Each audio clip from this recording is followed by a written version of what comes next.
Oras! Eksakto en punto. Alas 6. Humahataw, humahagupit, lumalatay na komentaryo sa himpapawid. Dos por dos. Walang takot sa paghimay sa masalimuot na isyu ng bayan. Dos por dos. Humahataw na mga balita at impormasyon. Dos por dos. Ating damhin, ating lasapin ang hagupit na Dos por Dos.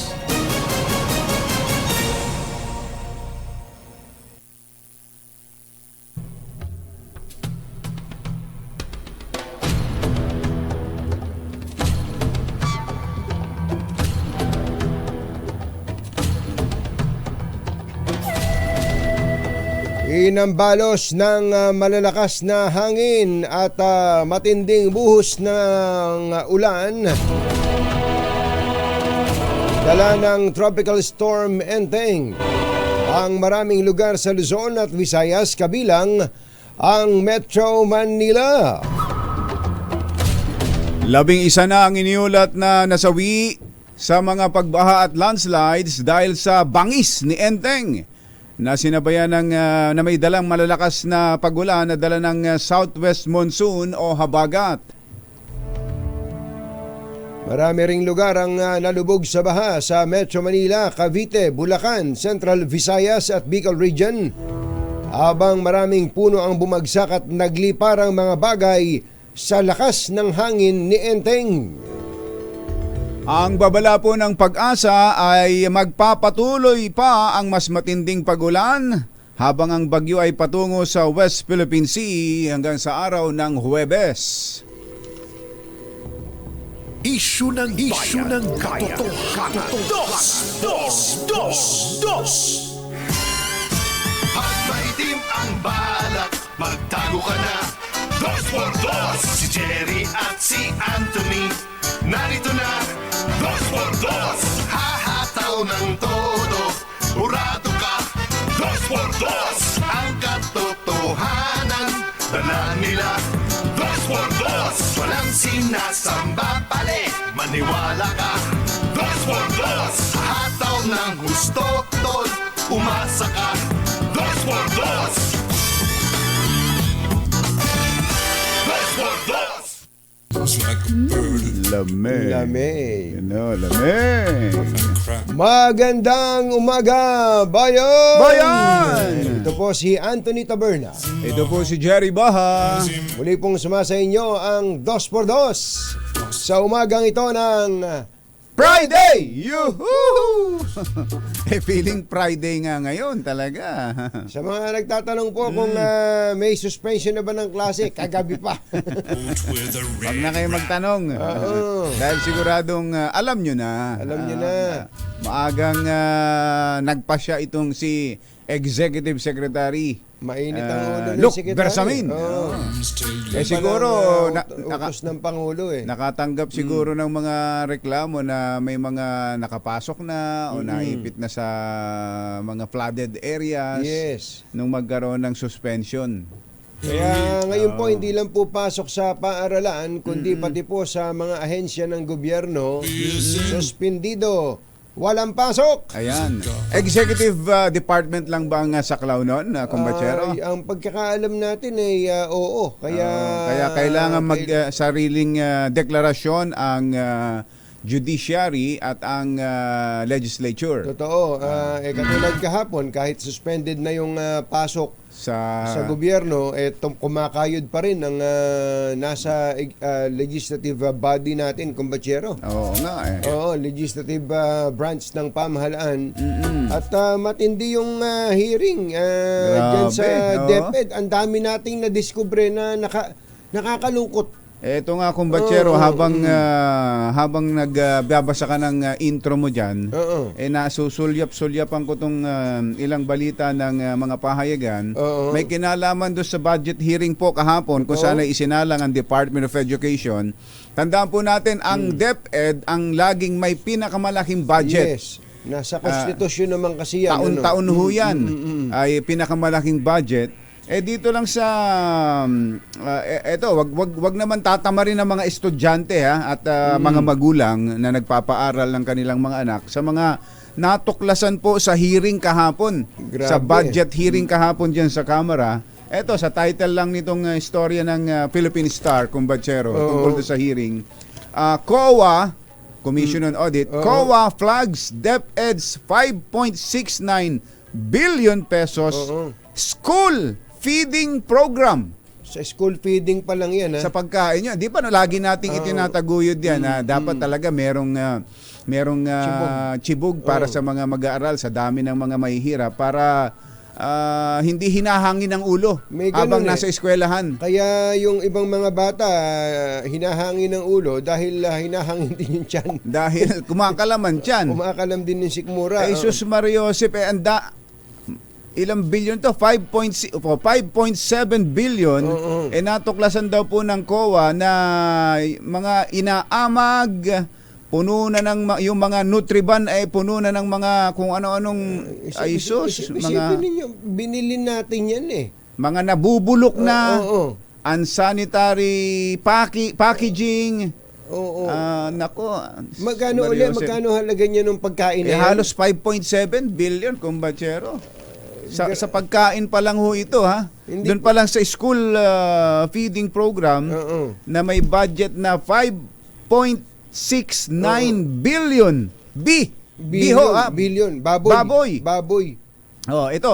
State auditor said pests or insects were found inside the Caraban, Milky Buns and Squash Nutribuns. Yun nga yung Nutriban Kumbatsero. Mario. Bakit hindi nakain yan? Ba't hindi na-i-deliver? Hindi na-i-deliver kaagad. Na-i-deliver sa mga eskwelahan at nang nakain ng mga bata. Mario, o kaya kung hindi na kayang kainin ng bata, pakain sa teacher. May mga teacher din na, okay sa mga nanay ng mga bata. Kaysa sa masayang, di ba? Sus Mariano, kain do. Sa ano pa lang yan, sa pagkain, sa school feeding. Yan ay report po ng COA, no, na ini-report na pag-usapan sa budget hearing. Hindi lang yun. Hindi lang po yun. Meron pa pong, totoo ba ito, Kumbatsero? Talaga namang parang kung ako siguro ang nag-aaral at marinig ko yan, parang sasabihin ko, ayako na!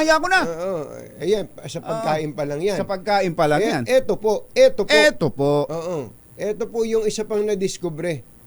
Ito, may ipinapakita tayong picture, mga pictures kanina. Na mga nakasakay sa truck. Pakibalik mo nga teleradyo, RH nakita niyo mga bodega po na yan. Alam niyo po ba kung ano yan? Ayan mga telebisyon na hinahakot. Ito po'y 4 na taon nang nakatambak sa bodega, 1,500 TV, 1,800 laptop, 1,800 accessories. Ito ang matindi, Kumbatsero. Ito. Kaya siguro medyo magbagsak tayo sa maraming mga bagay. Kung bakit tayo hindi laging bagsak ang mga mag-aaral natin sa reading, ano pa ba yung mga report? Yung mga PISA, yung critical thinking. Critical thinking. Ito, pakinggan po ninyo. Kasama po dyan sa nakatambak dyan sa mga bodega sa loob ng 4 na taon na. Mga bodega ng DepEd. 1,252,961 textbooks, libro. Mario Josep, ano? Nasa bodega lang. Nasa bodega. 4 na taon na raw ho dyan. 4 na taon na. So, kung 4 na taon yan, doon pa sa panahon ni Secretary Liling Briones, tapos napalitan ni Vice President Sara Duterte, hanggang ngayon. Kahapon lang ho nung ito'y mabuklat. Kahapon kaagad nagpakuha kaagad ng mga truck si Secretary Sani Angara para ilabas sa bodega yan. Kaya may picture ho ng mga yan. 273,390 furniture. Kasama pa pieces dyan. of furniture. Mario Josep, pinopondohan, Hihingi ng budget humihingi ng budget. hihingi ng budget, bibilhin, ibibiding, Oo. tapos itetenga sa mga bodega. Paano nga matututo mga estudyante natin yan? Yun ang malungkot. Gutom na nga, Oo. dahil hindi na ibigay yung 5.7 billion na pagkain, Gutom school pa, feeding gutom program. pa ang kaisipan. Ay sus, nakakapag Yun ang, ngalit ito Yun ang matindi. Para tayong binabagyo nito. Masamang tao lang ang takot sa dalawang to. Kaya kung maitim ang balak, magtago ka na! Anthony Taberna, Jerry Baja, Dos por Dos! Dos por Dos! Pasensya na kayo. Alam namin na marami sa inyo mga nakahilata pa at nakikinig lang ngayon. Talaga namang pati nga itong ang budget secretary natin, budget secretary Amina Pangandaman, napabunghalit, Kung marunong na sigurong magmura yang si secretary, baka napagmura na. Nagmura na eh. Ang sabi ho niya, ang hirap-hirap mag-budget, tapos tong DepEd nagsasayang. Nakakaiyak. Ayan. Yan ang Si Budget Secretary Amina Pangandaman ho ang nagsabi niyan.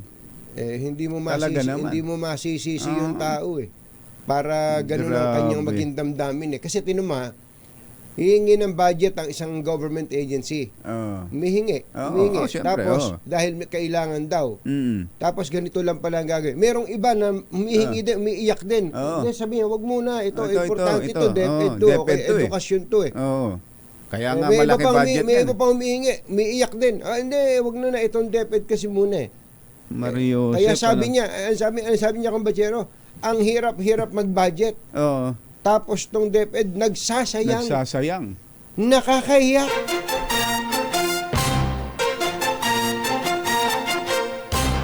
Tonying at Jerry Anthony Taberna, Jerry Baja, ang samahang pinatibay na ng panahon. Dos por Dos! Dos por Dos! buti na lang walang pasok ngayon. Oo nga, Buti Engineer na lang Tony walang Nanggel, pasok. 6:12 na umaga. Tama na muna yung mga umbrella girls. Hindi, sabi ni engineer ngayon nga kailangan yan. hindi dahil sa umuulan ngayon nga kailangan yan. Malamig. Engineer Tony Nanggel, Judge 13, at kay Kapitan Ido, kumusta po kayo dyan sa Kabanatuan? Sabi na bati po natin ang mga kababayan natin na kahit na magdamag kasi medyo parang medyo humina. At yung iba tumigil talaga. Nakinakabahan nga yung iba. Tapos biglang ngayong umaga, buhos. At meron nga may rainfall warning ngayon dito sa Metro Manila. May orange rainfall warning sa Metro Manila at namamalagi po ang signal number 1 sa ilang mga lugar, especially sa northern Luzon, mga kababayan. Kaya mag-iingat po kayo, maghintay po tayo ng update mula po sa Pag-asa.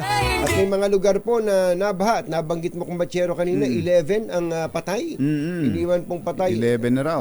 Ng bagyo. At may report pa nga na 13 Magkaiba po yung report. Baka tumaas pa yan sa mga susunod na araw. Kanina habang papunta tayo dito kumbatsero na tanaw ni Baylon ngayon. Nagalit din si Baylon ngayon. Nagalit. Bihira lang magalit yan. Bilang magalit yan.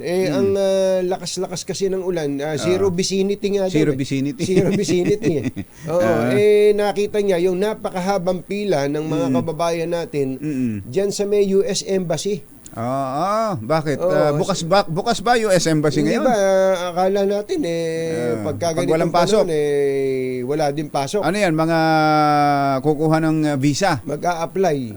Mag-a-apply para sa mga US naka-schedule visa. yan. Mga naka-schedule siguro. Ubod ng lakas ng ulan, nauulan na sila doon kahit na may payong, may hangin Walang doon walang tent man lang doon Yun nga ang binanggit ni Congressman Baylon ngayon. Ang sabi niya, Ang laki-laki ng bayad dyan, bossing, di ba? Oo. Ang laki ng bayad dyan para sa aplikasyon. Oo. Bakit wala man lang Wala man lang tent. tent dyan? Oo nga, ano. Oo. Kaya ako nakikinig sa Buti pa yung mga nagpupunta sa DSWD doon sa may Batasan eh. May tent may nilagyan na ng tent Ay, doon. naayos na. Oo, pero lagi pa rin maraming taong nagpupunta madaling araw. Madaling Pero araw. at least meron ng tent. Meron na, hindi yung para silang mga kawawa doon. Oo. At dito pala, meron din namang nauupuan sa US Embassy, pero bayad ka.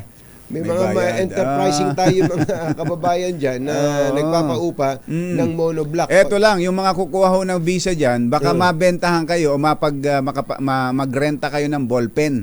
Kasi may mga nag-aalok dyan. Baka ballpen. Ballpen, Pwedeng benta, pwedeng renta.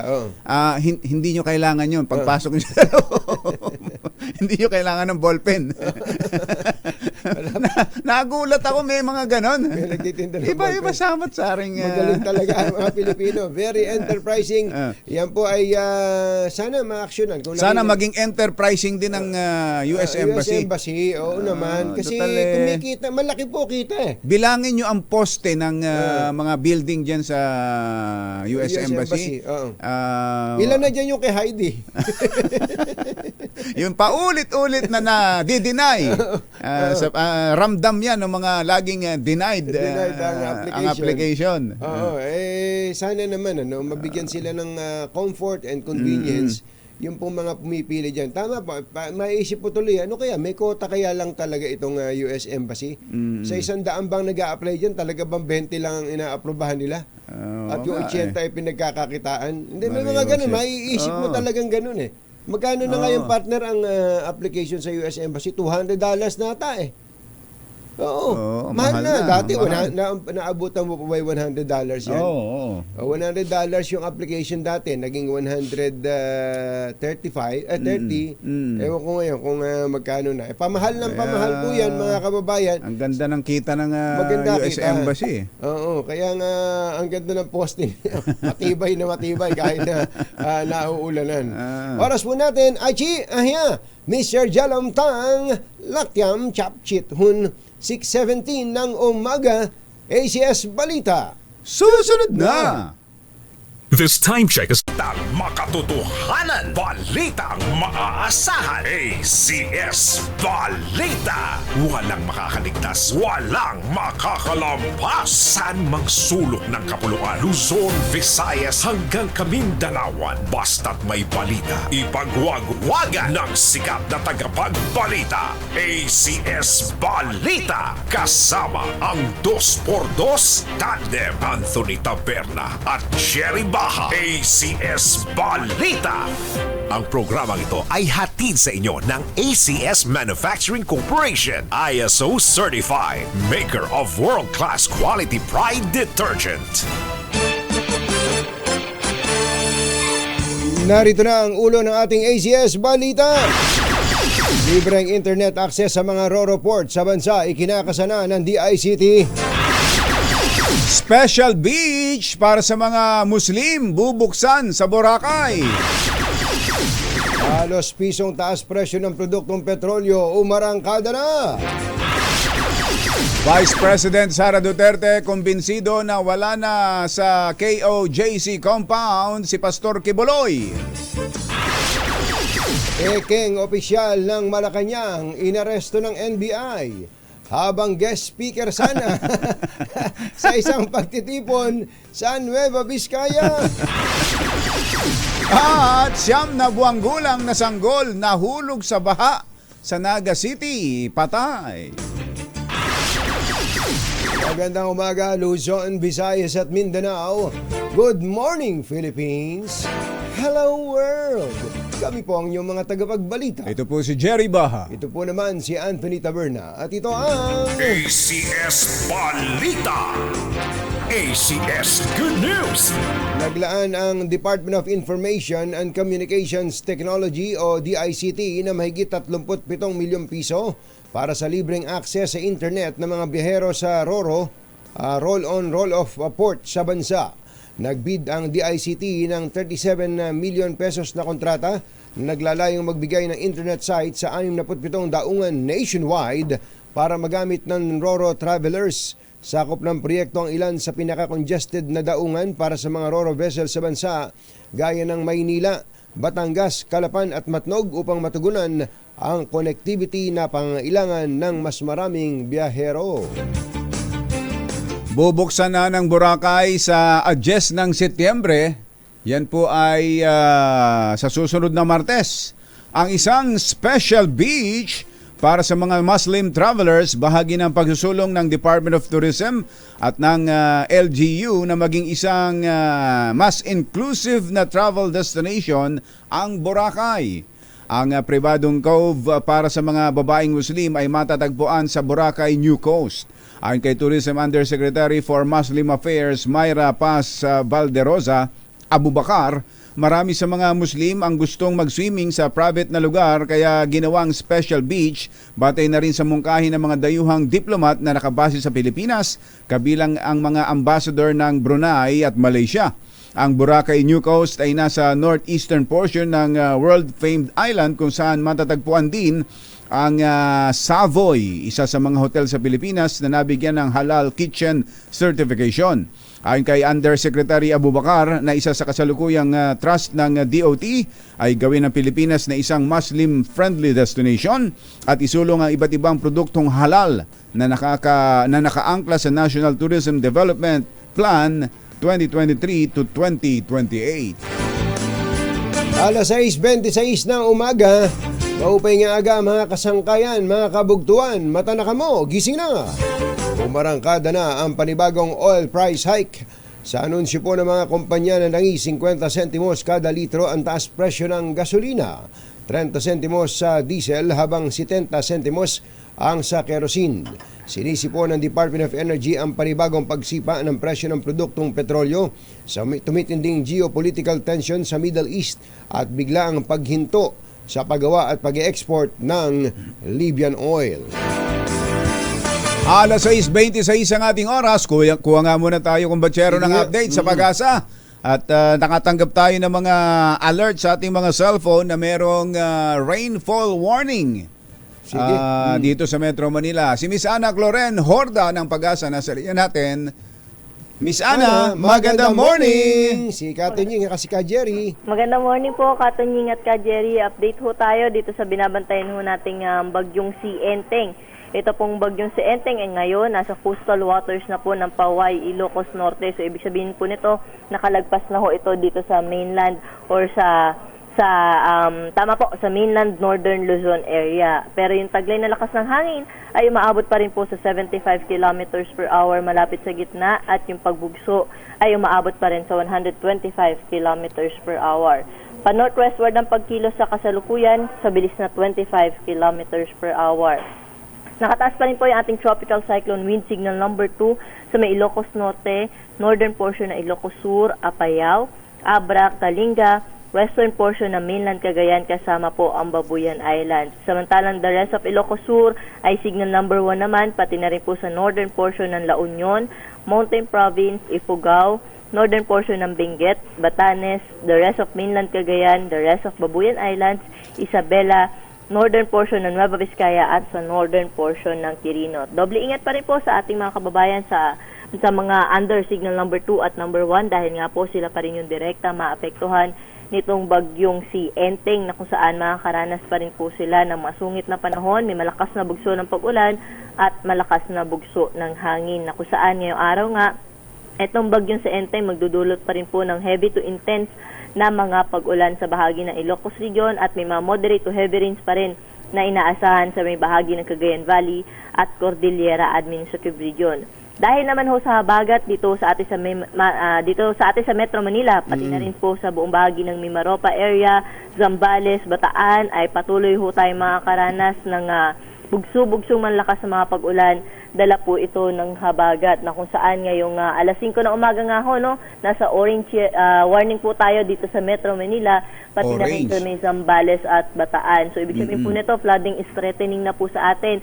Kaya kung nasa low-lying areas tayo, kung malapit tayo sa ilog, ay hanggat maaari ay lumikas po tayo or punta ho tayo sa safe na lugar dahil nga po may mga malakas na bugso ng pag-ulan ho tayong inaasahan na posible yung magdulot ng mga pagbaha dito, lalo na ho dito sa Metro Manila. At sa mga bulubunduking lugar naman, posible na ho ito magdulot ng mga pagguho ng lupa. Kaya doble ingat po sa ating mga kababayan. Base naman ho sa ating latest track nitong bagyong si Enteng, inaasahan natin na bukas na umaga ay lalabas na ho ito na ating area of responsibility at dahil nga nasa West Philippine Sea na po ito ulit, no? So posible pa rin po ito mag-intensify at maging isang severe tropical storm ngayong hapon or mamayang gabi at by Thursday naman posibleng nasa typhoon category na po ito. At sa kalagayan nating baybaying dagat, bukod do dito sa mga pag-ulan, sa bugso ng hangin, itong baybaying dagat din ho yung ating binabantayan dahil nga magkakos din po itong habagat, pati na rin itong bagyong sa Enteng ng malalaki at matataas na mga pag-alon, lalo na po dyan sa may baybayin ng Northern Luzon area, tsaka dyan po sa may silangang baybayin ng Aurora. So hindi ho natin pinapayagan pumalaot dyan yung ating mga kababayang mga isda, pati na rin po yung may maliit na sasakyan pandagat. Kadjeri at Hanggang dito sa Metro Manila, Miss Ana, wala ulit pasok ngayon sa eskwela at sa gobyerno. Hanggang kailan tayo makakaranas ng ganitong sitwasyon ng panahon kahit hindi na tayo apektado mismo ng bagyong Enteng? Yes, po. Yung habagat po kasi patuloy yung ma-enhance ngayong halos whole week po, no? Pero pabawas naman po yung intensity. So ngayong araw medyo malakas pa rin po yung mga pag-ulan po natin hanggang release po nito hanggang bukas po. Ganito pa rin po. Pero habang papalabas o papalayo po itong bagyong sa Enteng sa atin ay papahina naman po yung epekto ng habagat. Pero cloudy pa rin po tayo at may mga kalat-kalat pa rin na mga pag-ulan. So yung palang nilaban namin nung isang araw hindi wala pwede. na. Mamamaho na to. Paano na to? Kailan ba sisikat ng araw?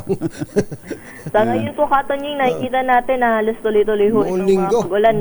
Dahil nga meron po tayo nakikita ng mga sirkulasyon pa sa labas ng ating area of responsibility na kung saan posible pa rin po itong maghatak ng habagat. So yun po yung monitor natin na hanggang next week po ay posibleng may habagat po tayo. Nagbabago-bago lang po yung intensity ng mga pag-ulan. Eto, tinitingnan namin yung satellite image. Sa taas, si Enteng, andyan sa Northern Luzon. Pero sa bandang kanan, sa malayo-layo, sa Pacific Ocean ba yung lugar na yan?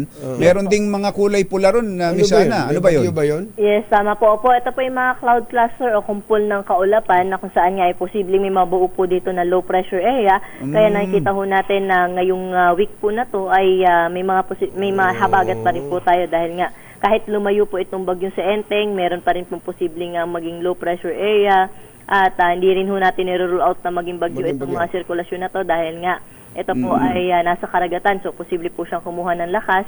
So papunta rin ba dito sa atin yan? Hindi naman ho, Katonying. Kung sakali man po ito mabuo ay nasa karagatan lang ho ito pero mag-enhance po ng habagat. Ayun, buti na lang, ganun. Kayo ba, alam mo to si Ana, dati chlorine lang apelido nito, ngayon may Hordan na Nasabaybayan na natin. Nasabaybayan na natin pagdadalagaan. Mula pa nung estudyante.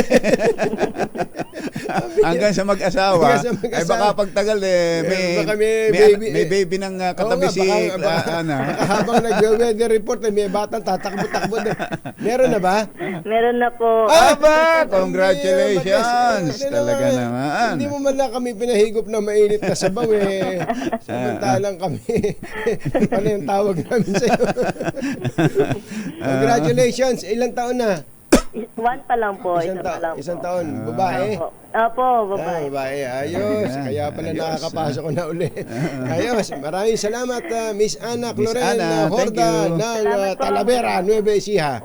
Thank you. Salamat po.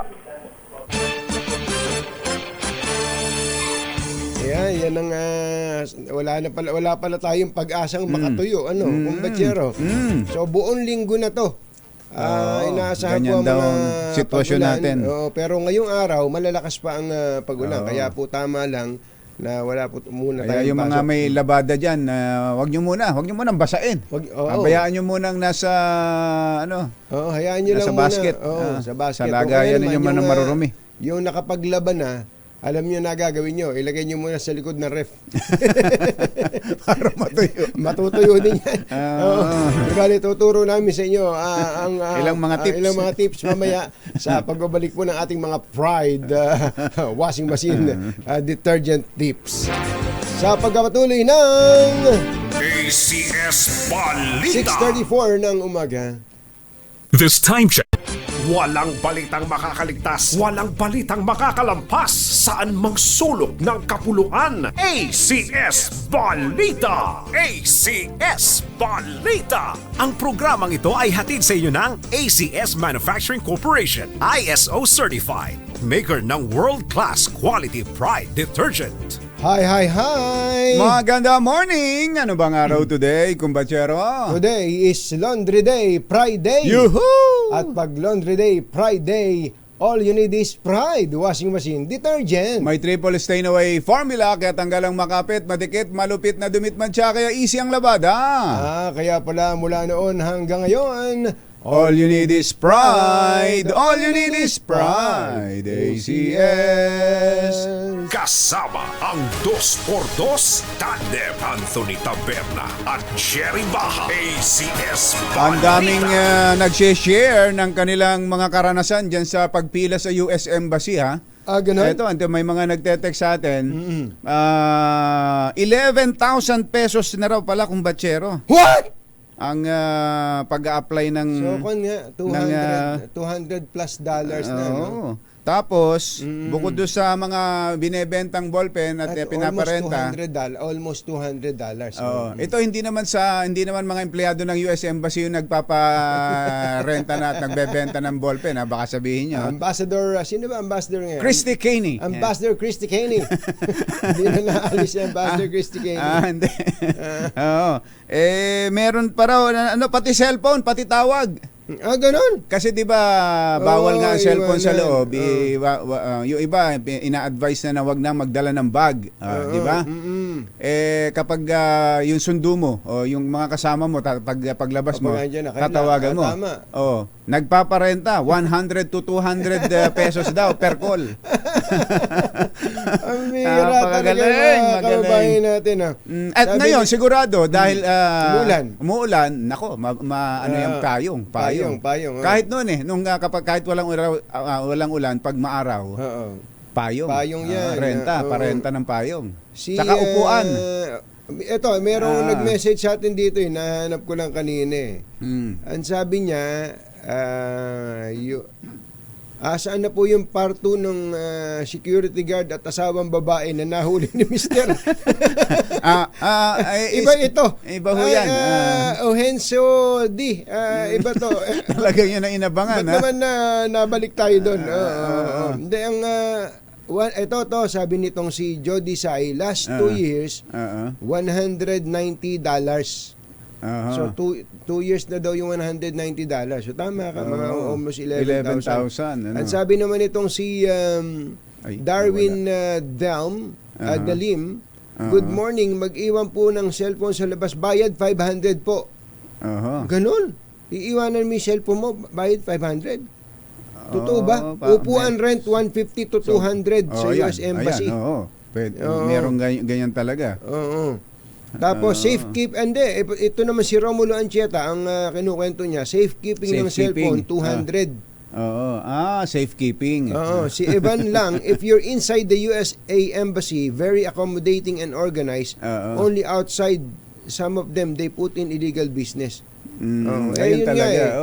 Bukod pa siyempre sa mga kukutin, mga pagkain doon.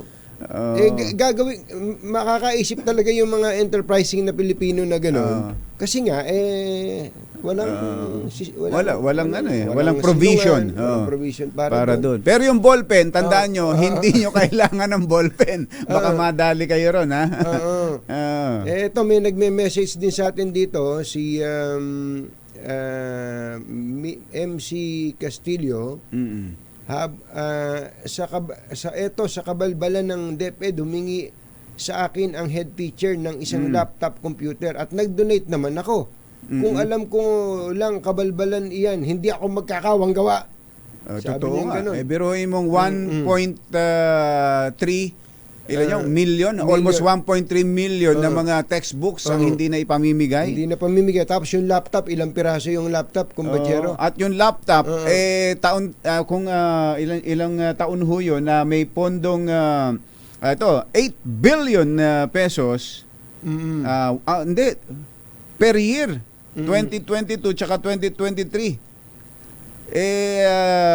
Nako, ilan lang ang bidding. Ilan taon na, 2022 pa, hindi pa na-i-deliver, hindi na-i-distribute. award na hindi na-i-deliver? Mayroong na-award, kumbachero. Sus Mariano kain doon. Mario, sabihin na nga, sabi ni Secretary Pangandaman, hingi ng budget. Napakahirap na nga mag-budget. Hingi. Tapos ganyan lang ang kanilang gagawin. Yun ang matindi sa lahat.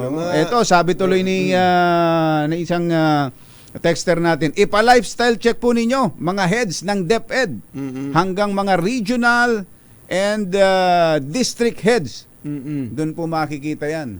Kaya actually may base yung sinasabi niya na yan. Katulad halimbawa nung, hindi ba, ang mga PTA naman, mga Parent Teachers Associations, willing naman tumulong Hindi mo, kaya diba? Willing tumulong yan. Pero ang totoo pala, hindi mo na kailangang hingan ng gumastos, tulong itong PTA kung magagastos ng tama itong katakot-takot na pera na to, no? Kasi bilyon-bilyon ang pinag-uusapan dyan Talaga. Nako. Secretary Sani Angara, mukhang marami kayong talagang tatrabahuhin dyan. Pero action man.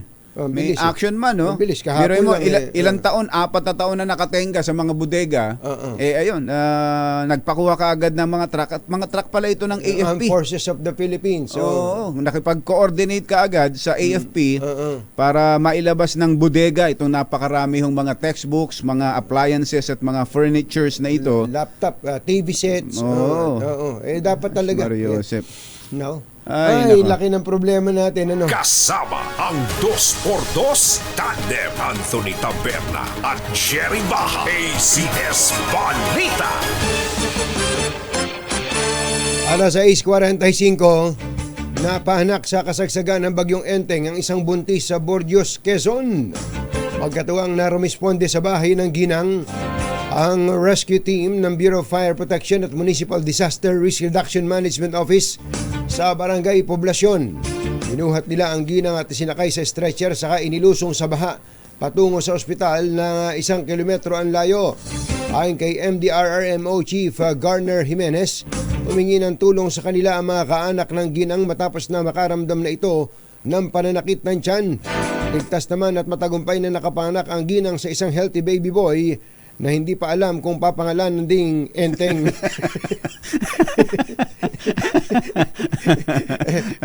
Makamagalit si Bossing yan. Makamagalit si Bossing. Baka kung medyo totyal ang pangalan. Vincent.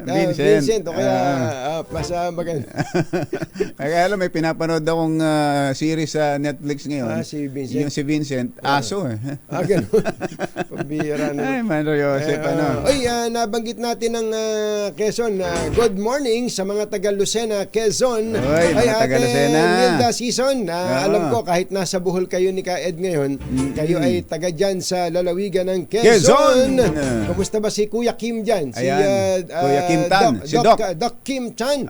Si 26, Dindo Amparo. Nakikita mo ba dyan si Doc Kim Tan? May kinakabahan daw dyan sa Lucena, Quezon. Kaya hindi na masyado naglalabas ngayon. Ito si Doc Kim Tan pala, habang bumabagyo, lalo lumalabas. Dahil mas marami daw nangangailangan ng kanilang saklolo kapag ganitong may kalamidad. Manang-mana sa nanay. Manang-mana sa nanay. Iba talaga pagka doktora. Kami, lahi ng ang tatay ko, driver. Gusto ko sana maging doktor din nun. Kaya lang konduktor lang daw ang kaya ko. Alas 6:47 ang ating oras. Naimbag nga bigat kada kayo amin na po. Agreeing kayo, gising na. At sa atin namang espesyal na balita. Meron na pala. Lakay. Mamaya ka na, ha? Isang guest speaker sa isang convention. Convention. Convention? Parang pamilya lang sa convention. Ang dinampot ng NBI. Mario, si paano naman itong mga taga-NBI na to? Napaka-KJ nyo. Guest speaker sa isang convention. Dinampot. Mario Joseph naman kahiya-hiya kaya naman, hindi nyo man lang hinintay makauwi ng bahay. Kuya Jerry Espinillion, Ate Sally. Dyan sa Biskaya. Biskaya to. Arestado po itong lalaki matapos na magpanggap na mataas na opisyal ng Malacanang. Nako. Ayun. Dinampot ng mga NBI agents ang suspect na kinilalang si Omar Moreno. Baka kilala nyo ito. Omar Baka Moreno. kayo may transaction dito.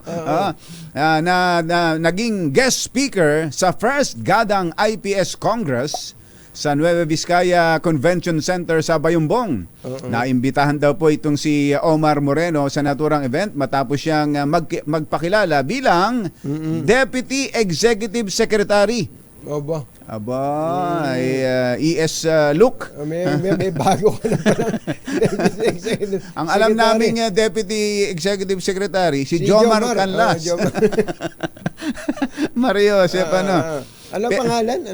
Omar Moreno. Omar Moreno. Pero nang imbestigahan ng NBI sa Malacanang ang pangalan ng suspect, doon nila napag-alamang hindi nga walang kinalaman at hindi empleyado doon si Moreno at lalong hindi ito isang opisyal. Dito na nagsagawa ng operasyon ng NBI at nakumpiska mula sa suspect ang nameplate na may nakasulat na job title, driver's license at ID. Sasampahan ngayon ang kasong usurpation of authority sa ilalim ng Article 177 ng Revised Penal Code si Moreno dahil sa kanyang pagpapanggap. Yung kanyang misis, nang natanong din, naimbestigahan din. Hindi rin daw niya alam kung sino yung asawa niya. Sino? Basta nakikita na lang daw niya, may nameplate. Pambira. Mario, pero ito namang NBI, hindi man lang inintay na makapag-speech. Para malaman kung magaling mag-speech. Baka nga. Pag magaling mag-speech. Palagay ko magaling nga ito. Kung magaling mag-speech, patakbuhin ng congressman yan. Mario. Omar Moreno. Paano inimbita doon? Di ba? Paano nila nakilala nung nag-imbita doon na magsalita sa event na yun? Sa convention. Sa convention. At kapag ka ba nagsalita sa convention, may bayad ba yun? Ano naman kung magsalita sa convention? Hindi. Kapag ikaw ay nasa malalayong probinsyang ganyan at ikaw ay ang kilala nila, ikaw ay Deputy Executive Secretary. May accommodation yan. Oo, talaga. Malamang pinakain pa ng tapang kambing. At kung ang mag-iimbita pa dyan, si Attorney Persida Rueda Acosta, halimbawa. Aabutan pa niya. Pau Chief, magandang morning! Flash Report.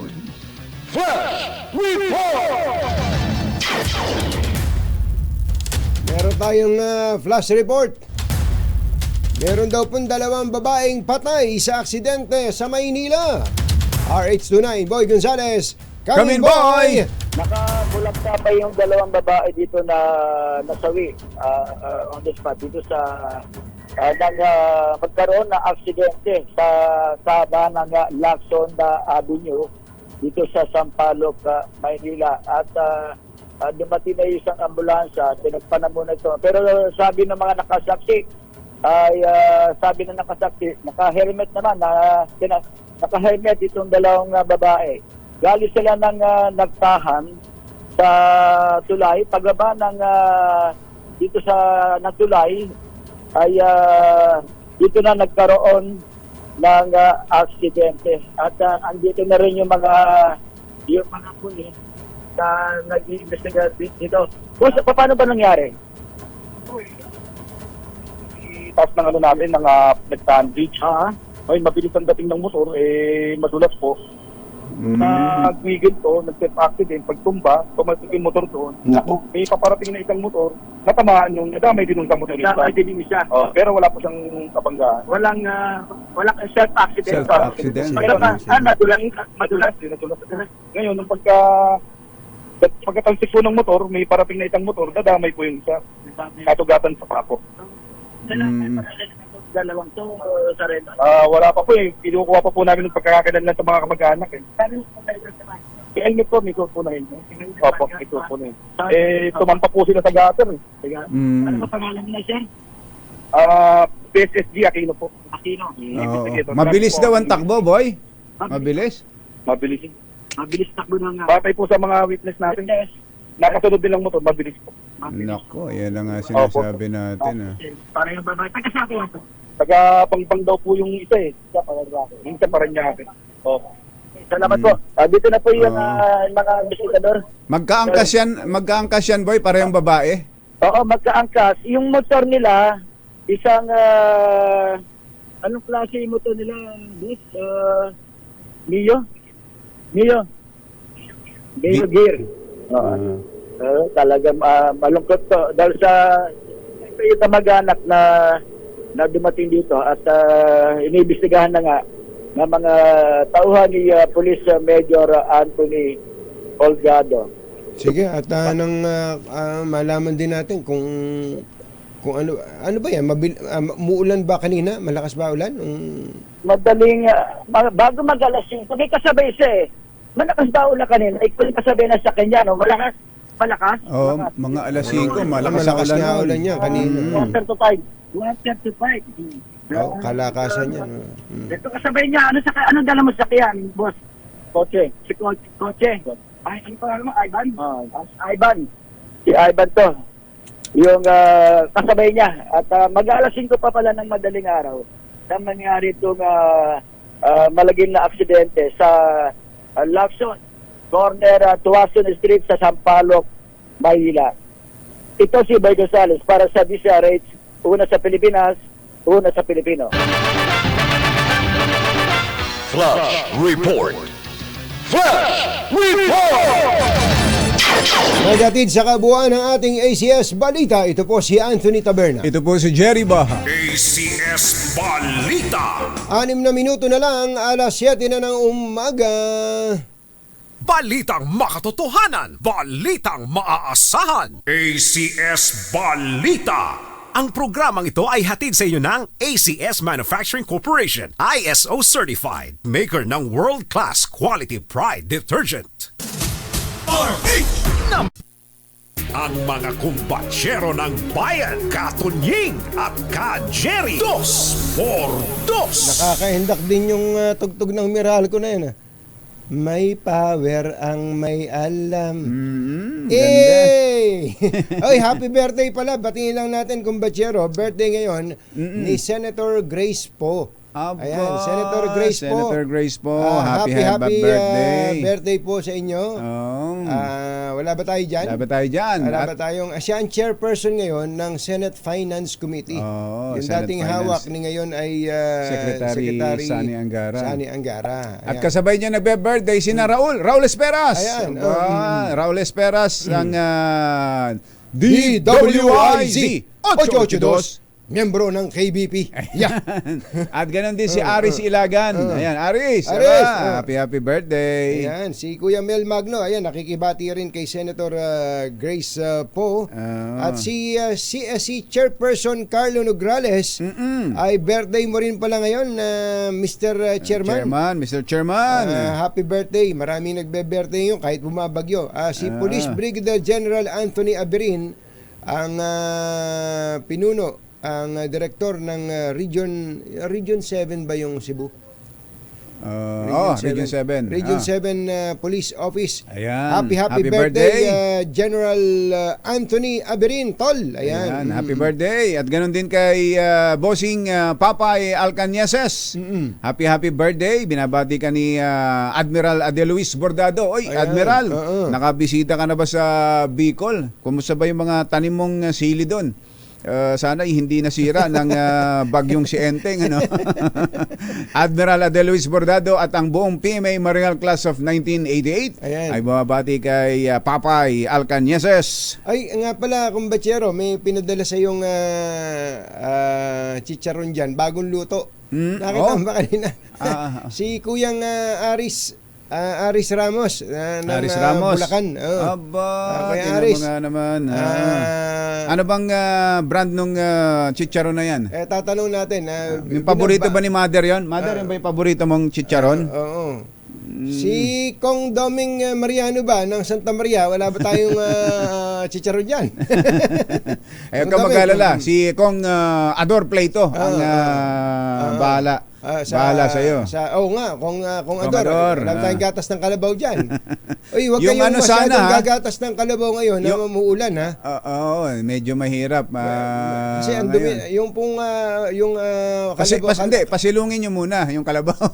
yung kalabaw kasi, dahil umuulan. Nai-imagine ko habang yung putik ng kalabaw bumababa sa kanyang mula sa likod. Sa likod, bumababa sa kanyang suso. Sa kanyang dede. Sa kanyang dede. Tapos yung kumukuha naman ng gatas. Pagka tumira. Ayan, ganyan. Halo na yon. Halo na yon. Pero ang masarap talagang gatas ng kalabaw yung kapag malaki na yung bulo. Ayan, malaki na yung malapot na yon. Ay, nako. Kapag ganitong maulan, meron kang mainit na bagong saing na kanin. Ibabahog mo ngayon yung yung isang bilog, nakabilog na na gatas ng kalabaw. Hinebra. Tapos bubudburan mo ng konting asin. Ay, nako. Sarap, ano? Mag-commercial ka nga muna. Mag-commercial ka nga muna. Para kami makakain mo ng gatas ng kalabaw. Het, take it away. Ay, happy birthday. Happy birthday po sa inyo. Binabati rin kayo ng inyong manugang na si Ate Rochelle Ramos. Yun. Oy, Mon Samson at ang mga photojournalist ng Manila Bulletin ay hindi raw makapitik ngayon masyado dahil maulan. Pakapi-kapi na lang muna. Ayos. Tama yan. Si Ateng Carissa Pancho nakarinig ng chicharon. Oy, Ateng Carissa. Kumusta ba si Kuyang Apple? Papadala rin daw siya ng chicharon. Baka naman ma-high blood pa kami dito sa dami yung ipapadala ang chicharon sa amin. Thank you. Doon po sa mga may komento doon sa ating ni-report kanina na nakapanghihilakbot to Actually, nakalulungkot, na nakakagalit, na hindi yung maintindihan. Mag-summarize lang tayo ng mabilis doon, kumbatsero. Gaano kadami daw yung ilang bilyong pisong halaga ng pagkain ang nasira? 5.7. Almost 5.7 billion pesos.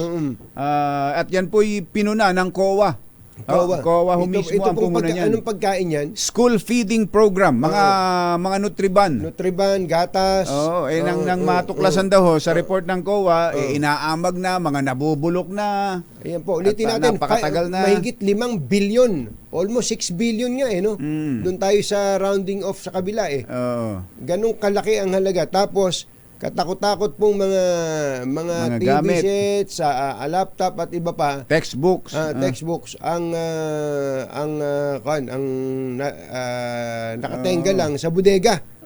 Ito ho'y mga report galing pa ng nakadalawang kalihim ng Department of Education. Galing pa kay dating Secretary pangalan nito, Leonor Briones. Minana yung huling 2 taon niya. Tapos minana ni Vice President DepEd Secretary Sara Duterte.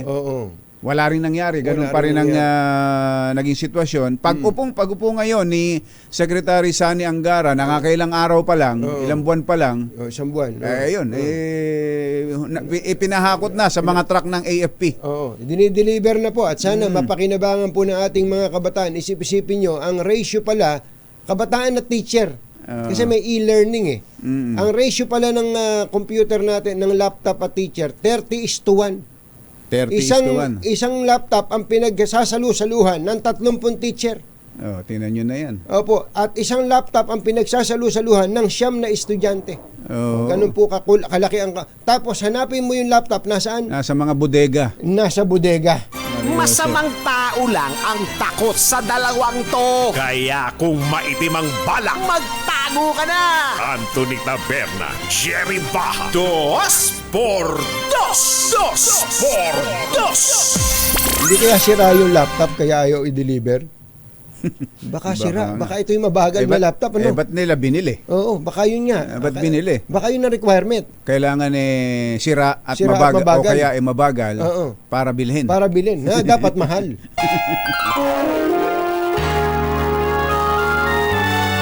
Kauna-unahan sa Pilipinas. NBC Manila Broadcasting Company.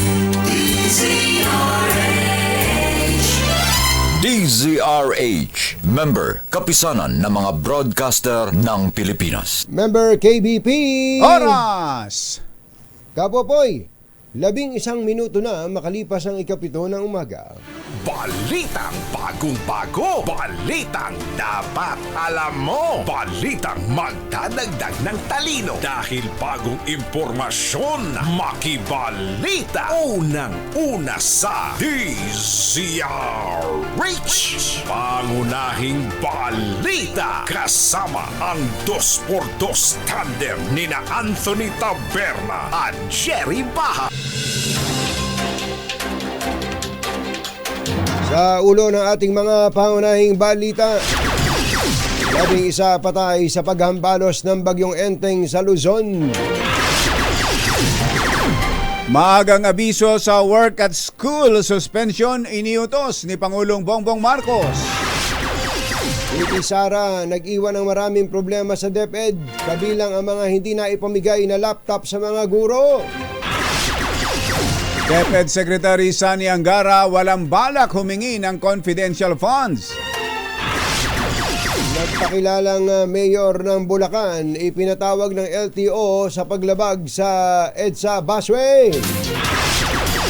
At pag-asa umalma sa aligasyon ni Congressman Joey Salceda na nagkulang sila sa pagbibigay ng babala sa bagyong Enteng. Magandang umaga Luzon, Visayas at Mindanao. Good morning Philippines. Hello world. Kami po ang inyong mga tagapagbalita. Ito po si Jerry Baha. Ito po naman si Anthony Taberna. At ito ang Pangunahing balita.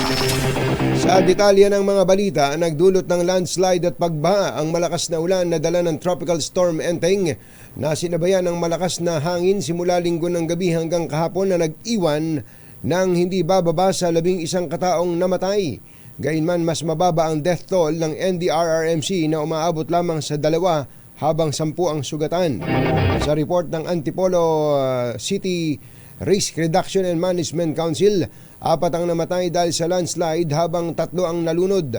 Naganap ang landslide sa sitio Hinapaw, Barangay San Jose sa Daang Hari, kung saan 2 bahay ang natabunan na ikinasawi ng 4 na mga biktima. Nakapagtala rin ng patay ang bagyong Enteng sa Central Visayas at Naga City sa Camarines, kabilang ang isang sanggol na nahulog sa baha sa kasagsagan ng paghagupit ng Tropical Storm Enteng.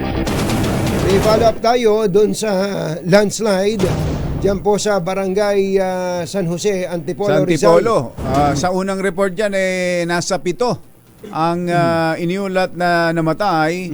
Yan ay sa report ng Antipolo DRRMO. Kasama sa mga nasawi, kumbatsero, ang 4 na natabunan ng gumuhong lupa at 3 na nalunod sa baha. Ilan sa mga natabunan ay isang 27 anyos na buntis. Naku. At 2 pagkapatid na menor de edad. Sa panayam ng DZRH, kinuwento ng ina ng 2 na si Maricar ang kanilang panlulumo ng iwang saglit ang mga anak para lang sana tumanggap ng labada. Ito, si Maricar.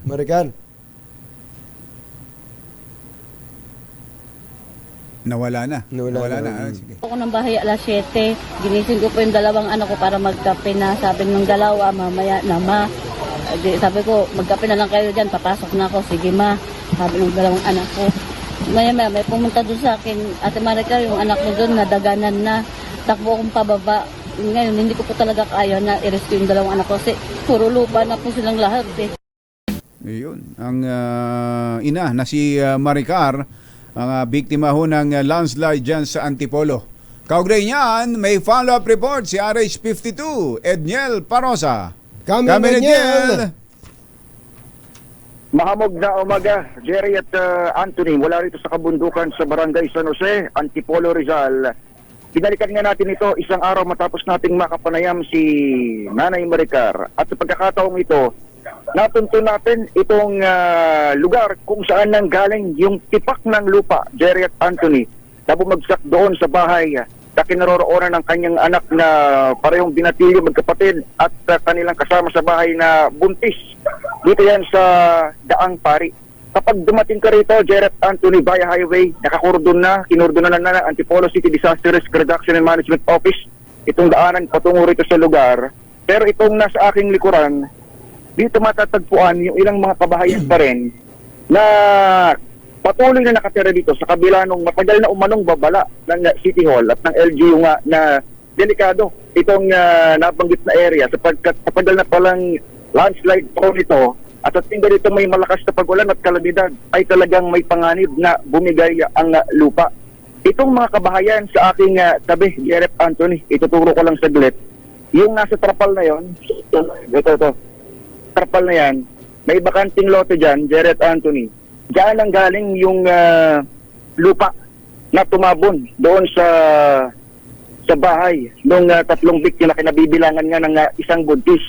Ilan sa mga residente sa kabila ng babala ng LGU at nagpapalikas kahapon ay naabutan pa rin natin dito sa loob ng nabanggit na lugar sa Barangay San Jose para tignan at i-check pa rin yung kanilang mga gamit. Hindi alimtana yung panganib na mayroon pa rin pagguho ng lupa dahil hanggang kahapon may mga movement pa dito sa soil area at nakikita dito sa paligid ng barangay. Pakinggan natin sila. Natatakot rin sir kasi hindi lang isang beses nangyari ito nakarang taon rin naglandslide na rin dito pero maliit lang. Pero ngayon sobrang grabe nangyari. Bakit ka bumalik dito kamo? Ipakain lang ko ng manok po. Kasi kawawa naman kahapon rang umaga hanggang ngayon. Yung makanin doon ng mga kon. Akala ko dito naman. Ang binabanggit Jerek Anthony ng mga tauhan ng barangay, humigit kumulang sa 20 pamilya ang kanilang persyang inilikas kahapon. Pero may bahagi pa nitong Barangay San Jose ang hindi nakakordon at patuloy pang nakadadaan yung ating mga kababayan. Siyempre, pag may pangangailangan sila, bumili ng pagkain o kung ano man, ay tiyak madaraanan nila yung landslide area. Kaya panawagan natin sa ating mga residente na narito pa rin ay iwasan na yung binabanggit na kalsadang gat maaari at iwasan na o patuloy na sumunod doon sa ating abiso, partikular na mula sa pamalaang lungsod ng Antipolo. Nakikita mo sa aking likuran si Tatay Jose. Siya pa rin yung kausap natin kanina at sinecheck yung kanyang mga alagang hayop. Patuloy at hindi alintana itong panganib pa rin ng sama ng panahon dito sa kanyang lugar. Balik sa inyo, Jerek Anthony. Maraming salamat, Edniel Parrosa. Ipinagutos po ng Pangulong Bongbong Marcos sa mga kinaukulang ahensya ng pamahalaan na agahan ang kanilang pag-aanunsyo ng work at class suspension kapag may bagyo o sama ng panahon tulad ng pananalasa ng tropical storm Enteng. Ayon sa Pangulo, dapat malaman agad ng publiko bago sila matulog kung magkakaroon ng kanselasyon ng pasok kinabukasan para makapag-adjust sila. Dagdag ng Pangulong Marcos, mahalaga na suriin ang lagay ng mga nagtatrabaho kung makakapunta sa kanilang mga tanggapan at kung ligtas na makakauwi sa kanilang tahanan. We will see. We will try to give the bulletin as early as possible for work and school tomorrow. Ang instruction ko sa kanila, kung maaari, bago tayo matulog, alam na natin kung may pasok bukas o hindi para makapag-adjust naman yung mga tao. Ang tinig ng Pangulong Bongbong Marcos na siya ng mga ginawa ni ES Lucas Bersamin. Kaya doon po sa mga nagtatanong kung walang pasok, wag na kayong magtanong. Kagabi pa. Na-announce. Samantala, bumilis pa ang Tropical Storm Enteng at nasa bahagi na ngayon ng West Philippine Sea. Sa latest bulletin mula sa Pag-asa, namataan ang bagyo sa bahagi ng Pawai, Ilocos Norte. Taglay ang lakas ng hangin 75 kilometers per hour malapit sa gitna at ito'y merong pagbugsong 125 kph. Kumikilos ang bagyo sa bilis na 25 kilometro bawat oras sa direksyong Hilagang Kanluran. Bumilis na. Nung una ito, mula Bicol, paakyat dito ay 10 kph lang eh. Ngayon ho'y 25 kph na. Nakataas pa rin ang signal number 2 sa 6 na lugar sa Luzon, kabilang po dyan ang Ilocos Norte, northern portion ng Ilocos Sur, Apayao, Abra, Kalinga, western portion ng mainland Cagayan, kabilang ang Babuyan Island. Habang signal number 1 naman sa Ilocos Sur, northern portion ng La Union, Mountain Province, Ifugao, northern portion ng Benguet, Batanes, rest of mainland Cagayan, rest of Babuyan Islands, Isabela, northern portion of Nueva Vizcaya at northern portion ng Quirino. Ayon po sa Pag-asa, inaasahang lalakas pa ang bagyo at magiging severe tropical storm hanggang mamayang gabi bago lumabas ng Philippine Area of Responsibility bukas. Hindi naman inalis ang posibilidad na umabot ito sa typhoon category hanggang Huwebes at habang papalayo, ito ho'y maghahatak pa ng habagat. Kaya't asahan daw po ang mga pagulan hanggang sa buong linggong ito.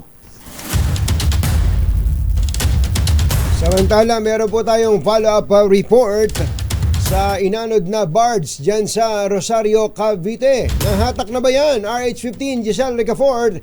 Come in, Giselle! Sa Jerry Katunying, walang tulugan yung mga residente dito sa Barangay Wawa 2 sa Rosario sa Cavite dahil hindi pa rin nahahatak itong malaking barge carrier na sumadsad, inanod sa tapat ng kanilang mga bahay hanggang sa ngayon. Ang kanila kasing ikinatatakot kapag sila'y nalingat ay sumaltok itong barge carrier sa kanilang mga tahanan na ilang layo na lang yung o ilang dipa na lang yung layo sa kanilang mga bahay. Sa panayam natin sa ilang mga taga-Philippine Coast Guard kanina, 5 crew ang sakay ng barge na yan ng Anuren simula doon sa Maytanza sa Cavite pero ngayon ay nasa ligtas at maayos ng kalagayan. Kung nakikita ninyo Derek Katunying sa likuran ko, merong bahagi ng tulay sa harapan ng barge carrier na yan yung nadurog, yung nasira dahil sinalsok niyan yung tulay kahapon at sa lakas nga ng impact ay nawasak yung bahagi ng tulay na yan. Ngayon ay kahapon sinikap hilahin, tinangtang hilahin ng dalawang tugboat ng CCG, iyang carrier na yan, barge carrier na yan, pero nabigo silang hatakin. At ngayon, anumang oras mula ngayon, inaantabayanan yung pagdating ng ilang ulit na tugboat ng Coast Guard para tangkaing ilayo mula dito sa mga kabahayan, iyang sumadsad na barge carrier. Sa ngayon, nilagyan muna nila ng tubig itong barge na yan upang hindi na anurin at hindi na lumapit pa dito sa mga kabahayan na ilang di pa na nga lang yung layo mula sa inanod na barge. Ito si Giselle Ricafort para sa DZRH una sa Pilipinas, una sa Pilipinas. Pangunahing balita! Alas 7:23 ng umaga, susunod! Dito boy! Nasa 20,000 pala ito. Nasa 20,000 laptop ang hindi daw po napamahagi ng DepEd sa mga teacher. Mario Josep, Yan at iba pa sa pagbabalik ng Pangunahing balita! 723. Ang balitang ito.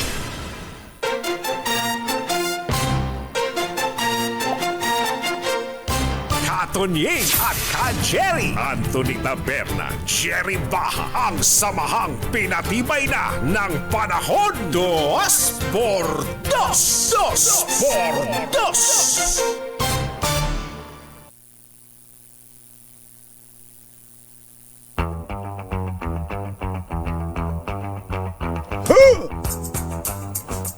Come on! Walang pasok.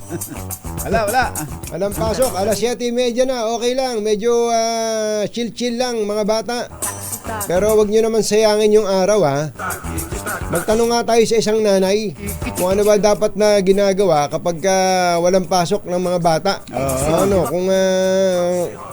Kung walang online. Wala ring online Wala ring online na classes. Kausapin natin si Manila Mayor Honey Lacuna. Mayor, magandang morning. Si Katunying po at saka si Ka-Jerry. Magandang umaga po, Katunying at Ka-Jerry. Good morning po. Kumusta po ngayon sa Maynila? Malakas po ba ulan? Malakas po ang ulan dito sa Maynila. Opo. Meron po ba kayong na-monitor ng mga flooded areas ulit, Mayor? Meron po. Gutter deep sa may Taft Avenue, although passable naman po. At saka dyan sa may Oroquieta, Bambang, may Haligi. Yung mga lugar na... Passable naman po lahat. Passable naman. Yan pong tapat ng City Hall, passable po ba yung tawag doon? Lagos Nilad? Opo. Passable po. Wala naman pong baha. Oo. Hanggang ngayon nasa alaala pa ng marami sa atin yung epekto nung si Karina. Pati dyan sa Quiapo underpass na naging resort, Mayor. Yung resort ng mga kolokoy dyan. Di ba? Opo. May mga kinailangan ba kayong ilikas mula pa kahapon, Mayor? Hello, Mayor? Naputol yata. Hello po. Yan. Likas po kami. Nasa 1,068 po na pamilya. Ang inilikas po namin, yan po yung mga malapit po sa dagat. So, Tondo area po yan, karamihan. Nakita po namin yung report ng aming reporter na si Boy Gonzales. Diyan may malapit sa may Baseco Beach kung tawagin. Grabe, lakas po ng alon dyan eh. Opo, tama po. Tsaka alon at tsaka hangin. Malakas po. Kaya mas minabuti po ng mga barangay na ilikas po yung kanilang mga kababayan po sa mga lugar na yan. Oo. Sa may lugar ng Baseco, yung Isla Puting Bato kung tawagin, ano? Opo. Isla Puting Baseco, Parola, Isla Puting Bato, sa may Smoky Mountain, Yan, ako. 101, 105, yun po yung mga lugar. Wala naman kayong problema sa mga relief. Andiyan naman kayo, meron naman kayong naka-provided agad sa mga evacuees natin.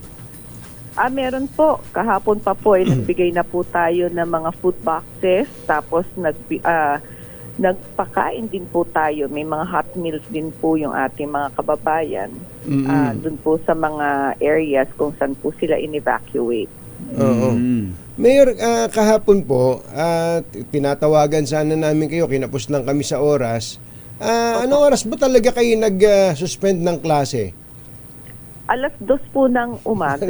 Madaling araw. Opo. Kasi po, ang pagbibigay po ng pag-asa ng weather forecast, every 3 hours po yan. Yes. 11 p.m. po, tapos 2 a.m. na po yung susunod, tapos 5 a.m. So, inantay po namin kasi nung pagdating po ng mga 11 p.m. ay wala pa po tayong rain warning. So, tinaas lang po yun bandang mga 12:00. Naging yellow rainfall warning po tayo. Kaya ganun po. Sa mga 2:00 po tayo nag-declare na wala pong pasok. Kayo mismo yon, Mayor? Gising kayo ng ganong oras? Ay, opo. Opo, wala naman ho pwedeng ibang mag-declare. Mag-declare, Pero taga Maynila kayo, Mayor, ha? Sa Maynila kayo umuwi, ha? Born, raised, and still living. Hindi ba kayo nagagawin ng BGC, Mayor? Not recently. Not recently. Baka naman baka meron kayong bahay doon, ha, Mayor? Kondo. O kaya kondo. Wala po. Wala po.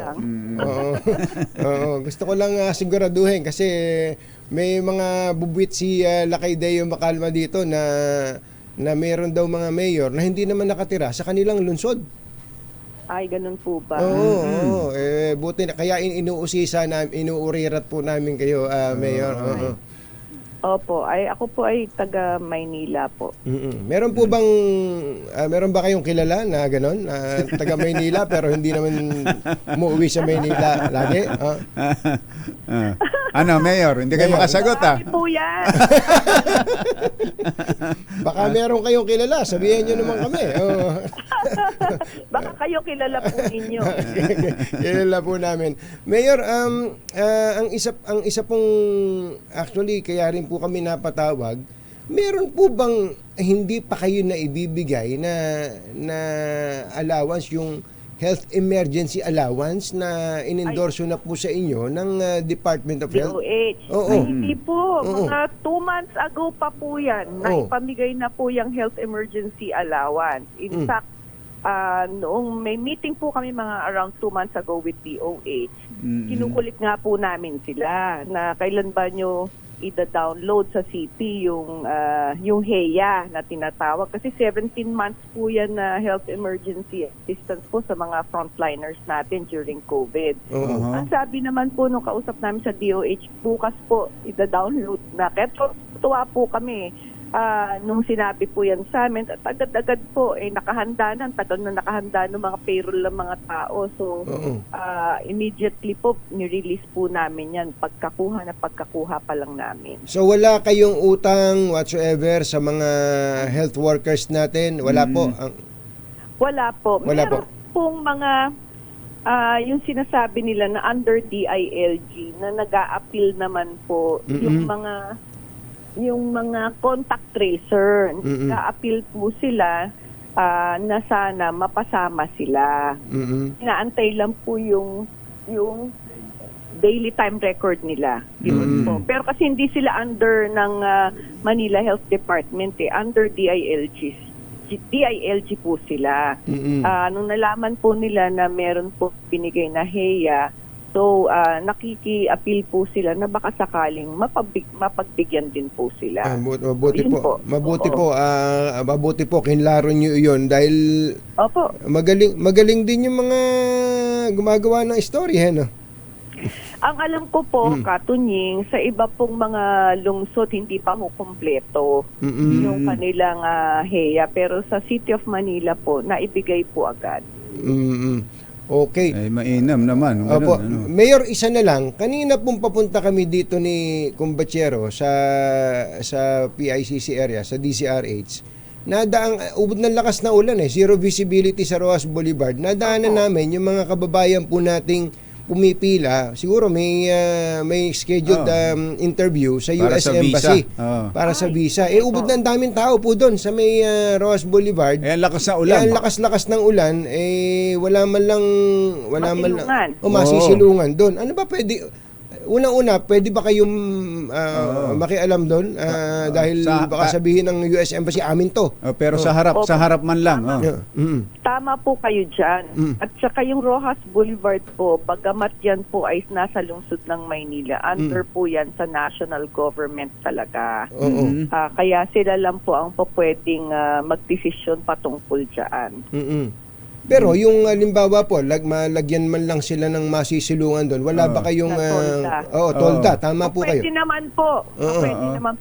Yun nga lang po, kailangan ho siguro namin mag-coordinate sa US Embassy patungkol po dyan. Medyo stricto po kasi sila dyan po sa US Embassy. Dapat po very visible po yung area of jurisdiction po nila. Wala pong mga harang.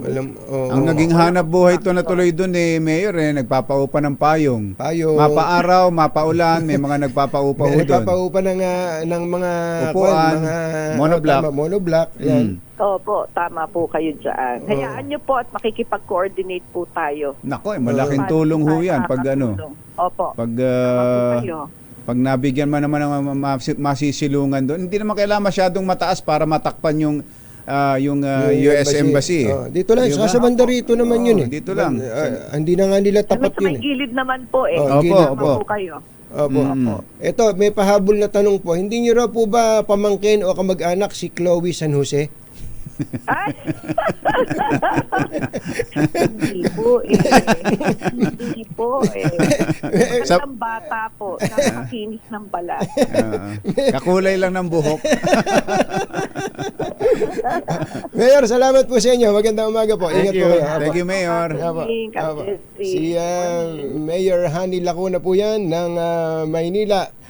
Born, raised, and living in Manila. Yun po ang sabi niya.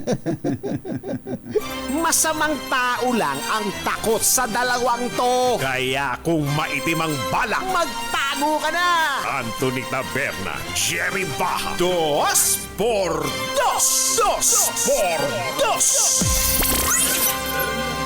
May makakausap tayong teacher. Ayan, magtatanong tayo sa mga teacher. Ano ba reaksyon nila sa mga narinig nila sa budget hearing ng DepEd kahapon? Kung saan ilan yun? 20,000 laptop, hindi na ipamigay. Sa mga teacher. Pero yung binabanggit mo, yung COA report. Yung COA report na almost 6 billion na pesos na halaga ng feeding program na mga nabulok, inamag, inipis. Naku po. Hindi na ipakain sa mga bata. Abangan po nyo, makakausap natin si Teacher Benjo. Oras po natin, 7:42 ng umaga. Alas 7:47 na ng umaga. Isa po sa pinakamalaking balita na sinusubaybayan natin ay ang nangyari sa Kongreso kahapon. Ilang libo yan, Kumbachero? 20,000 laptop ang hindi raw na ipamahagi ng DepEd noong 2023. Ayan, at ang isa pa ay ang tungkol po sa nadiskubre ng COA. 5.6 billion pesos na halaga ng feeding program na nangabulok. Mario Joseph, ano? Kausapin natin Kaya nga sabi ni House Deputy Minority Leader Franz Castro, ito raw si DepEd Secretary Vice President Sara Duterte ay nag-iwan ng legacy of unresolved issues sa Department of Education na kanyang ipinamana sa bagong secretary na si Senator Sani Angara. Kausapin natin si Teacher Benjo Basas ng Teachers Dignity Coalition. Teacher Benjo, magandang morning. Si Katunying po at saka si Ka Jerry. Yes, Ka Jerry and Katunying, magandang umaga po. Good morning po sa lahat ng nakikinig po sa atin. Nasubaybayan niyo po ba itong balita na to? Takot-takot pa lang ng laptop ang hindi na i-distribute sa mga teacher? Opo, no, yung budget briefing kahapon pinapanood ko pero sobrang haba. Medyo mahaba lang. Oo. Ano pong reaksyon niyo doon sa portion na 'yon na ganun pala kadami na procure na ito for distribution na sana pero natenga lang po sa mga bodega? Opo, marami po yan, maraming items po ang tinutukoy po diyan na lumabas doon na hindi naman dininay ng Department of Education laptop, mga learning materials, hanggang tinapay ay meron po tayo, hindi na pala mga ICT equipments, yung e-classroom, mga ganyan, may mga television, may mga furnitures na hindi na i-deliver, yun pinahakot na lang sa AFP nga sa truck ng AFP para ma-distribute na. Pero kayo 4 years pala to. 4 years na nakatenga sa bodega, Teacher Benjo. Ano naramdaman ninyo nung mapanood at mapakinggan niyo yung ganung senaryo? Well, syempre medyo shocking po ito, at the same time alam niyo yung pain na mararamdaman bilang isang teacher nag-struggle yung ating mga kapatid, kami mismo nag-struggle kami para makakuha, makabili ng sarili naming gamit, laptop, at even yung production ng learning materials because this is a 4-year-old issue makikita ko natin nagsimula ito nung pandemic. And alam naman natin Kajali Katunying, nung pandemic na yan, lalo na nagsimula yan nung Abril, nung Mayo, nung 2020, and up to the opening of classes for school year 2020-2021 ay talagang wala talaga tayong nagagamit. Wala tayo even yung mga modules natin, and yet ito pala nandun na wala. Kaya nga Kaya po talagang mukhang siguro kailangan may managot dito po sa usapin po na ito. Hindi lang ho yung mga laptops, mga accessories na yan. Yung textbooks, almost 1.3 million textbooks na hindi alam nyo ba yun? Nababalitaan nyo ba noon yun na may ganyan karaming mga dapat na i-distribute na hindi na i-distribute, Teacher Benjo?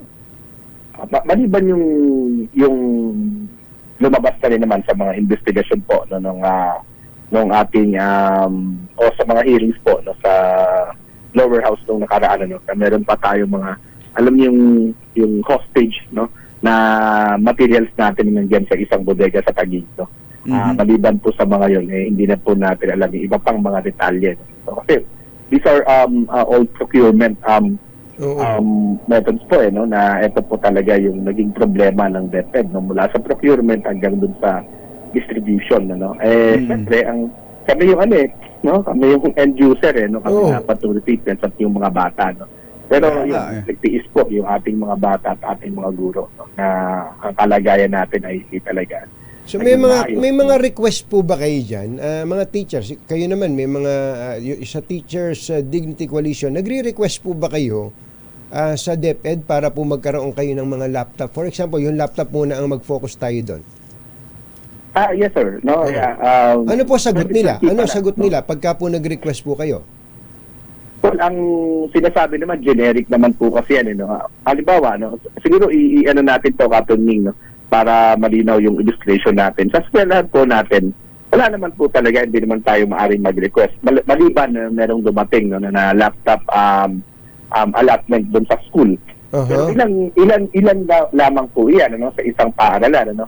Kung halimbawa po, isang paaralan na may 100 guro ay bibigyan ng let's say 30 na laptops, paano mo yan nahatiin? So nahihirapan din yung principal, nahihirapan din yung school natin kung paano ito i-distribute. Kasi siyempre baka mapagbintangan siya na may favoritism. Alam naman ng mga principal natin na lahat ng mga teacher natin ay kailangan ng laptop. Pero hindi mabibigyan po yung ating mga guro ng isa-isa. Kasi 1:1 dapat ang laptop kapag tama po. And in fact, kaya kami humihingi ng laptop kasi kami, ito yung gamit namin araw-araw Ginagamit namin po ito araw-araw. Lalo na ngayon, sa Department of Education, sa system po natin ng pag-aaral at pagtuturo ngayon, marami dyan. Wala na nga kami halos libro di ba? Maraming mga ginagamit na materials, downloadables, So, ina-download namin kami magpiprint yan, di ba? Laptop pa lang yan, katunying. Paano yung mga printer? Paano yung internet connection? Ang dami pong usapin dito, tapos nababalitaan ganito lang pala, nabubulok. Kaya nga. Yun po yung nakakasama ng loob na binubuhusas. Alam natin ang problema ng mga teachers, ng mga estudyante, kaya sa atin tanggap natin na dapat ang pinakamalaking budget talaga DepEd. Tapos makakabalita tayo ng ganitong mga hindi na i-distribute. Yun sa feeding program, last year daw ito, Teacher Benjo, 5.6 plus, almost 5.7 billion last year. Mga nabulok. Sabi nga, Nutriban, Milkyban, gatas mismo, meron. Sus Mario Josep, sabi nga namin, kung hindi maibigay lahat sa estudyante, pati teacher, pakainin na. Di ba? Opo. Ang problema rito talaga, distribution di ba? Biruin mo na bulok, na hindi may pamimigay sa ating grabe. Mga bata. And yet, in both houses of Congress, we have some members, some legislators na talagang passionate doon sa usapin ng school feeding program. Kaya nila inilalaban pagka meron ito ng budget. And yet, nabigyan natin ng budget. Tapos nasayang lang, nabulok lamang at hindi natin gamit ng mga bata. Alam nyo, yan ang isang malaking usapin. Alam naman natin yan, lalo na tayong mga laki ng public school. Alam naman po natin, na napakahirap po ng buhay, at yung mga bata napakahirap, papasok ka ng papasok ang, sabi nga ni Kumbachero dito, pagka kumakalaman sikmura ng bata, hahanginin ng ulo nun pero Teacher Benjo, tingin ko may problema tayo dito sa pagkuha ng mga provider. Halimbawa, tinapay o yung ang tawag dito, Nutriban. Ang ginagawa yata nila namimili ng supplier ng Nutriban. For example, halimbawa galing sa Region 3, idinideliver sa Region 4, ganong kalayo, kaya sa biyahe pa lang aamagin Wala na. Ano ba namang mamili sila ng mga panaderya doon na nandun na mismo sa tabi ng eskwelahan? Hindi ba hindi talaga masisira pag ang problema issue to ng corruption Teacher Benjo? Well, opo, in fact, hapon naman lumutang naman yung intention ng ilan sa ating mga mambabatas na magkaroon ng investigasyon, ng mas malalim na investigasyon, kasi hindi lang naman ito simpleng nabulok hindi lang naman ito simpleng hindi na pakinabangan, that's another thing, kasi maaring pagpatabayayan, pero syempre tingnan din natin ano yung naging proseso, 'di ba, mula doon sa bidding, hanggang dyan po, dito po sa, tignan din natin, tama po yung sinasabi ninyo, sino yung mga provider, yung mga nanalo, doon sa mga bidding halimbawa, para makita natin, siguro, medyo may mahalungay tayo, na mas mga malalalim na mga usapin po dito, kasi DepEd hindi biro ito, ito may pinakamalaking budget, yes. Dalawang bagay, isa maaring nasayang, pero ang mas masakit, mas mabigat, kahapon may isang kongresista na limutan ko yung pangalan na nag-erase na usapin na baka merong katiwalian, baka may irregularity. Si Kunyata yan, Hindi si naman po Congressman, ano pangalan ng kumbatsero? Yung bata pa yung congressman eh. Parang Bonggalon. Bonggalon. Ayan, Congressman Bonggalon. Jill. Nalimutan ang pangalan. Pero maganda rin ang Katunying, Jerry, yung mga ganitong hearing kasi lumulutang Oo nga yung mga mahusay, no? Yan sa ating... Nalalaman natin ng publiko na may mga ganyan palang nangyayari. Oo, sana lang, tama kayo, sana lang may managot. Teacher Benjo, salamat po sa inyo. Thank you. Sa short notice, sumagot kayo sa tawag namin. Thank you so much. Salamat din po. Magandang umaga po. Katunying, Jerry. Yes, sir. Jerry Para at Anthony Taberna sa 2x2 sa DZRH. Ay, RD Ronel Tan dyan sa Region 1. Region 1. Ay, kumusta ba kayo dyan? Andyan po ang bagyo ngayon ha. Bigyan nyo nga kami ng situational report dyan. Ating RH reporter, Ronald Tan. Magandang morning. Yung mga dapat nang magpalit ng bubong ng bahay dyan ha, alam na this. Buti na lang, may bubong na maaasahan. Gawa sa state-of-the-art technology. May aluminum na. May pintura pa. Now available na rin sa pre-painted tiles pan. Para sa eleganteng bubong na matibay na, makulay pa, mag-Cherylong pre-painted ka na! Okay, this one's for Gabby. Si Margaret Ray Dadpaas ay nagbe-birthday pala ngayon. Sounds family ha. Margaret Ray Dadpaas. Ano mo ba yung idol namin? Si Raymond Dadpaas. Anak na panganay pala ni Raymond. Margaret, happy birthday. Sir Chito Loizaga, magandang morning. At magandang umaga rin kay Secretary Tony Yulo Loizaga ng DNR. Ang dami nating... At kay Secretary Amena Pangandaman. Naiiyak daw po siya. Sino ba naman na hindi maiiyak dito, kumbatsero? Tama siya dun eh. Hirap na hirap sila sa pagbabudget. Di ba? Dahil sa ang dami-daming government agencies, ang dami-daming dapat pagbigyan. Pero ang laging napagbibigyan ng malaki ay ito pong sektor ng edukasyon. Itong DepEd. Dahil sabi mo nga, kumbatsero, ito yung... nasa konstitusyon. At alam naman din nating lahat, tanggap natin na yan talaga ang nangangailangan ng pinakamalaking pondo. Tapos ganyan lang ang gagawin nila. Nagsasayang, sabi ni Secretary Pangandaman. Nakakaiyak. Talaga naman. Kaya maiiyak ka talaga. At dapat lang, yung mga may pananagutan dito, sila naman ang umiyak. Dapat kayo naman ang umiyak. Yung mga nagsasayang na yan ng pondo ng gobyerno. Tama si Teacher Benjo, hindi lang naman ito usapin ng nasiraan, nabulukan o nasayangan eh. Meron po ditong aspeto ng katiwalian. Ang tanungin mo nga bakit ba hindi dinistribute?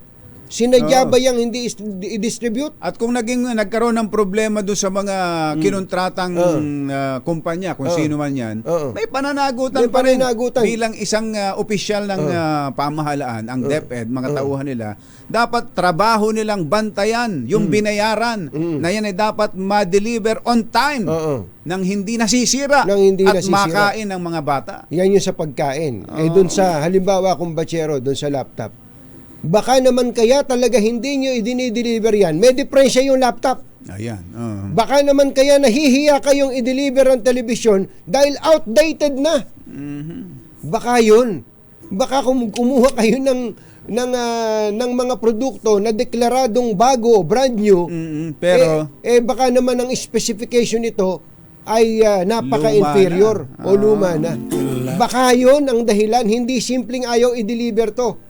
Hindi simpleng napabayaan ti sa bodega. Mabibisto yung katiwalian.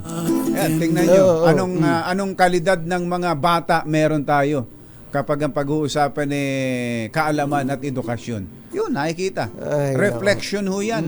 Yung sitwasyon ng mga kabataan natin ngayon, yung mga at mga pag-aaral ng ibang bansa tungkol sa learning capabilities at mga kakayahan ng mga bata natin. Ayan, Yan ang bunga. Yan ang bunga. Ay, nako. Ito po si Anthony Taberna. Ito po si Jerry Baha. Hanggang sa susunod na hambalos at hagupit ng 2x2 Damdaming Bayan. Susunod na. Bye! Happy weekend! They'll learn much more than we'll know. And This time check.